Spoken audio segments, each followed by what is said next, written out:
அம்மா உலகத்தை நான் படைத்தேன் பாதுகாத்தேன் படி இழந்தேன்.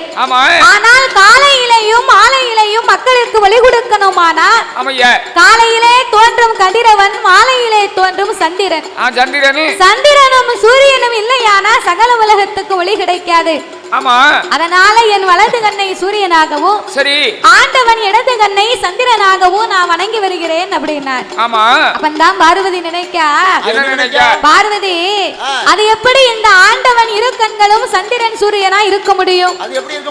இன்றைக்கு இதனையே நாமல் பரிசோதித்து பார்க்க வேண்டும் என்று ஆண்டவன் கண்ணை பொத்தி இன்னைக்கு சூரியன் வாராரா சந்திரன் வாராரான்னு பாத்துருவோமே அப்படி என்று அந்த ஆதி சக்தி பார்வதி அந்த